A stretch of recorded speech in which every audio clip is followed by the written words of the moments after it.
ये देखें जी, ये हमारा पालक गोश्त बिल्कुल बनकर तैयार है। आप इसका लुक देखें, इसका टेक्सचर देखें, क्या शाइनी सा, क्या ग्लॉसी सा बना है यार। और यकीन जाने इसकी खुशबू अतंग आ रही है। अस्सलाम वालेकुम, कैसे हैं आप सब? उम्मीद करती हूँ आप सब ठीक ठाक होंगे, खुशबाश होंगे और हिफ्ज़ व अमान के साथ होंगे। आप सबको सबा के किचन में खुश आमदीद। आज हमारे किचन में क्या रेसिपी बनने जा रही है जी? आज हम बनाने जा रहे हैं पालक गोश्त। इससे पहले हम अपनी रेसिपी का आगाज़ करें, आप सबसे गुजारिश है कि प्लीज़ मेरे चैनल को लाइक करें, सब्सक्राइब करें और बेल आइकन को ज़रूर क्लिक करें ताकि मेरी तमाम रेसिपीज़ का नोटिफिकेशन बर वक्त आपको अपनी नोटिफिकेशन बार में मौसूल हो सके। चलिए फिर अपनी रेसिपी का आगाज़ करते हैं। जी, पालक गोश्त बनाने के लिए पतीली के अंदर मैंने शामिल किया तकरीबन 1 कप जितना ऑयल और 1 कप इतना तेल शामिल करने के बाद ये मेरे पास 2 दरमियाने साइज़ की प्याज हैं, चॉप की हुई, फाइनली चॉप की हुई, मैं इसमें शामिल करूँगी और इसके स्लाइटली से गोल्डन होने का हम वेट करेंगे।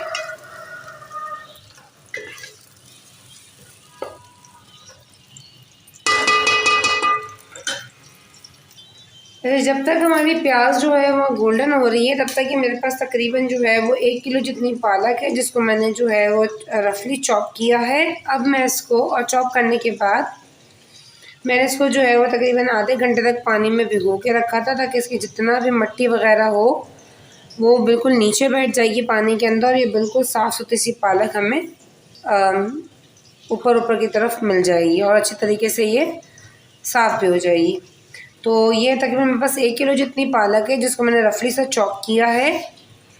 इस पालक को हम इस बाउल में से ऊपर ऊपर से निकालेंगे और एक पतीली में ट्रांसफ़र करेंगे।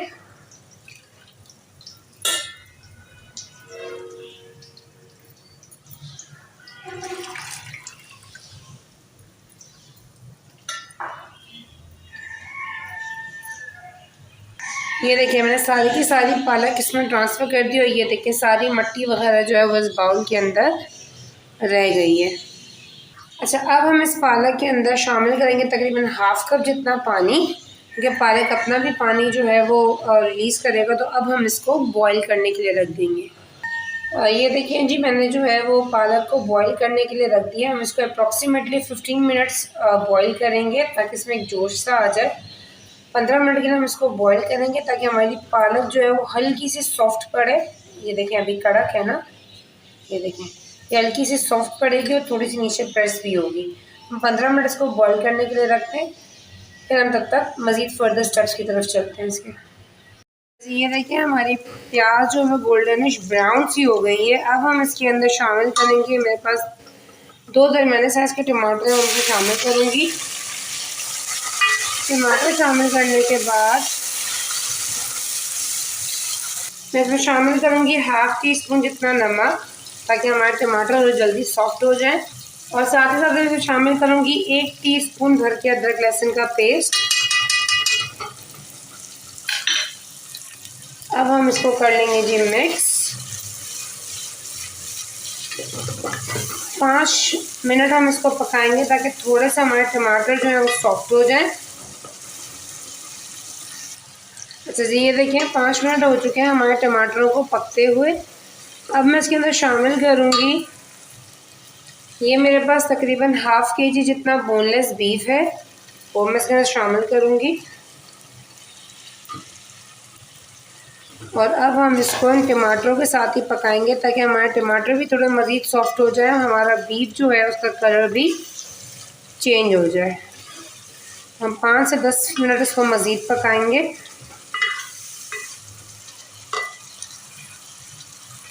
अच्छा जी, ये देखिए दूसरी तरफ जो हमने जो है पालक बॉईल करने के लिए रखी थी, इसको ऑलमोस्ट 15 मिनट्स हो चुके हैं और इसको थोड़ा सा हम प्रेस करके देखेंगे।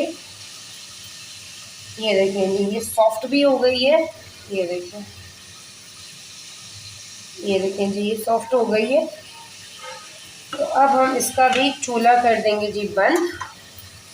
और ये देखें जी कितना सारा पानी है। अच्छा, इसको हम इसी पानी के अंदर रहने देंगे और इसको थोड़ा सा ठंडा करेंगे। ठंडा करने के बाद हम इसको इसी पानी के साथ ब्लेंड करेंगे। हम इसके पानी को डिस्कार्ड नहीं करेंगे ताकि इसका जितने भी इसके प्रोटीन्स हैं, इसका जितना भी अरोमा है वो इस पानी के अंदर ही रहे। तो हम इसको इसी पानी के साथ ब्लेंड कर लेंगे। तभी थोड़ा ठंडा होता है तो हम इसको ब्लेंडर में ब्लेंड कर लेते हैं। अच्छा जी, ये देखें जो हमारा बीफ है उसका कलर जो है वो चेंज हो चुका है। हमारे टमाटर मज़ीद जो है उसके अंदर घुल गए। ये देखें जी, हमारे बीफ का कलर जो वो चेंज हो चुका है। अच्छा, इस स्टेज पे हम थोड़ा सा अपना चूल्हा स्लो करेंगे और इसके अंदर कुछ मसाले शामिल करेंगे। हम इसमें शामिल करेंगे जी 1 टीस्पून हल्दी, 1 टीस्पून में शामिल करेंगे जी सफ़ेद ज़ीरा, 1 टेबल स्पून में शामिल करूँगी जी पिसी हुई लाल मिर्च, और 1 टेबल स्पून आप इसके अंदर शामिल करेंगे जी किसी भी ब्रांड का कौरमा मसाला। और अब हम इसको कर लेंगे जी मिक्स। कौरमे मसाले से जो है वो इसका जो टेस्ट है वो बहुत ही ज़बरदस्त होगा और बहुत ही बेहतरीन से इसका अरोमा आएगा कौरमा मसाला से। और इसके अंदर जो साबित गरम मसाले वगैरह हैं वो उसके टेस्ट को मज़ीद दोबाला करेंगे। अब हम इसके अंदर शामिल करेंगे 3 कप मैं इसमें शामिल करूँगी पानी के।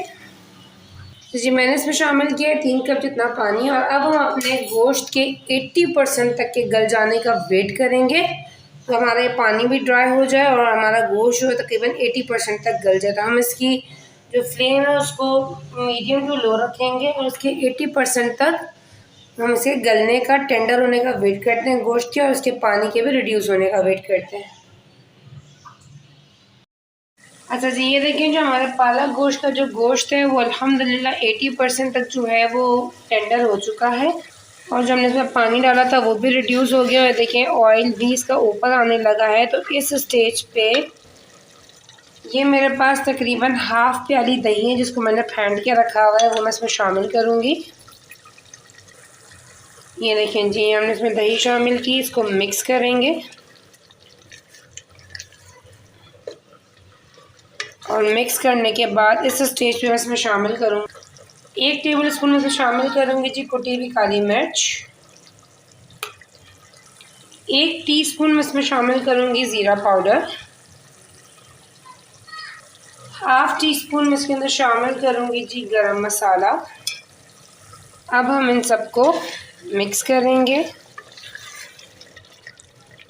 मिक्स करने के बाद हम इसको 5 मिनट के लिए पकाएंगे ताकि जो हमने मसाले डाले हैं वो हमारे गोश्त में रच बस से जाएं। अच्छा जी, ये देखिए इसको पकाते हुए ऑलमोस्ट 5 मिनट हो चुके हैं। देखिए इसका साइडों में से ऑयल जो है वो ऊपर आने लगा है। अब हमने जो ये पालक थी जो ब्लेंड की थी वो हम अब इसके अंदर शामिल करेंगे।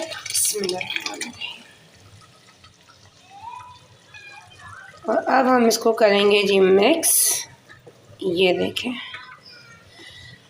अच्छा हमने गोश्त को जो है वो बनाने के लिए या इसको गलाने के लिए इसमें इसीलिए 3 कप पानी शामिल होता है। तो मोस्टली हमें 4 कप पानी चाहिए होता है। गोश्त बीफ को गलाने की बात कर रही हूँ, 4 कप चाहिए होता है, लेकिन क्योंकि पालक के अंदर भी अपना पानी मौजूद था जो हमने इसको छोड़ा था तो उसको भी रिड्यूस होना था, तो लिहाजा अब हम इसको पकने के लिए रखेंगे ताकि हमारा जो पालक का पानी है वो भी रिड्यूस हो और इसी के अंदर जो हमारा बाकी गोश्त 20% गलना बाकी रह गया है वो इसी पानी के अंदर गल जाए।